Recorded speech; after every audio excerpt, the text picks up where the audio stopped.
Hyderabad central university ഭൂമി കയ്യേറ്റം തടഞ്ഞ് സുപ്രീം കോടതി. 400 ഏക്കർ ഭൂമിയിലെ മരങ്ങൾ മുറിക്കരുതെന്ന് സുപ്രീം കോടതി. രേവന്ത് റെഡ്ഡി സർക്കാരിന്റെ നടപടി സുപ്രീം കോടതി സ്റ്റേ ചെയ്തു. വിവരങ്ങളുമായി സി ജോസഫ് ദില്ലിയിൽ നിന്ന് ചേരുന്നു. സിബി, എന്താണ് ഇത് സംബന്ധിച്ച മറ്റ് കാര്യങ്ങൾ? സിജു, കോൺഗ്രസിന്റെ തെലങ്കാന സർക്കാർ രേവന്ത് റെഡ്ഡി സർക്കാരിന് വലിയ തിരിച്ചടി ലഭിക്കുന്നതാണ് ഈ സുപ്രീം കോടതി ഇടപെടൽ എന്ന് പറയുന്നത്.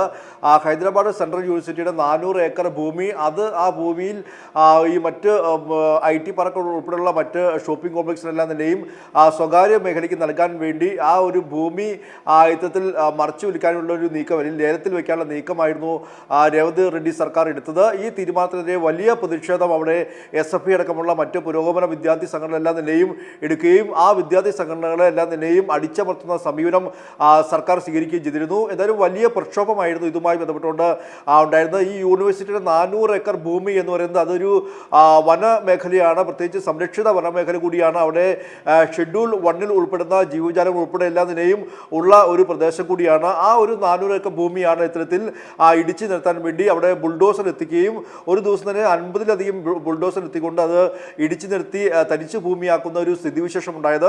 ഇതിനെതിരെ വലിയ വിദ്യാർത്ഥി പ്രതിഷേധം ഉണ്ടായിരുന്നു. എന്തായാലും അത് പിന്നെ നിയമ പോരാട്ടത്തിലേക്ക് പോവുകയും ഇന്നിപ്പോൾ സുപ്രീം കോടതി ഈ ഒരു നടപടി അവിടെ നിന്നും മരങ്ങൾ മുറിക്കുന്ന ഉൾപ്പെടെയുള്ള എല്ലാ നടപടിയും നിർത്തിവെക്കാൻ വേണ്ടി ഇപ്പോൾ സുപ്രീം കോടതി ആവശ്യപ്പെട്ടിരിക്കുകയാണ്. മാത്രമല്ല BR ഗവായിയുടെ അധ്യക്ഷനായ ബെഞ്ചാണ് ഈ ഒരു ഉത്തരവിട്ടിരിക്കുന്നത്. ഇതുമായി ബന്ധപ്പെട്ടുകൊണ്ട് തെലങ്കാന ഹൈക്കോടതി രജിസ്ട്രാർ ഇതിൽ കൃത്യമായ റിപ്പോർട്ട് ഇന്ന് ഉച്ചയ്ക്ക് ശേഷം 3:30 മുമ്പ് സമർപ്പിക്കാനും ഉത്തരവിട്ടു. അതിനുശേഷമായിരിക്കും ഇതിന്റെ നടപടികളിലേക്ക് പോകാനാവൂ എന്നും സുപ്രീം കോടതി പറഞ്ഞിരിക്കുകയാണ്. എന്തായാലും വലിയ തിരിച്ചടിയാണ് രേവന്ത് റെഡ്ഡി സർക്കാർ ഉണ്ടായിരിക്കുന്നത്. പ്രത്യേകിച്ച് ഒരു യൂണിവേഴ്സിറ്റിയുടെ ഭൂമി, അത് സർക്കാരിൻ്റെ ഉടമസ്ഥയിലാണ് ആ ഭൂമി. അതുകൊണ്ട് തന്നെ ആ ഭൂമി സ്വകാര്യ വ്യക്തികൾക്ക് ലേലത്തിൽ നൽകാനുള്ള തീരുമാനമായിരുന്നു. ആ തീരുമാനത്തിന് ഏറ്റ ഒരു വലിയ തിരിച്ചടി തന്നെയാണ് ഈ ഒരു സുപ്രീം കോടതി ഇടപെടൽ. സിജു, ശരി. സി ജോസഫാണ് ദില്ലിയിൽ നിന്ന് വിവരങ്ങൾ നൽകിയത്. തെലങ്കാനയിലെ കോൺഗ്രസ് സർക്കാരിന് തിരിച്ചടി. ഹൈദരാബാദ് സെൻട്രൽ യൂണിവേഴ്സിറ്റിയിലെ ഭൂമി കയ്യേറ്റം തടഞ്ഞ് സുപ്രീം കോടതി.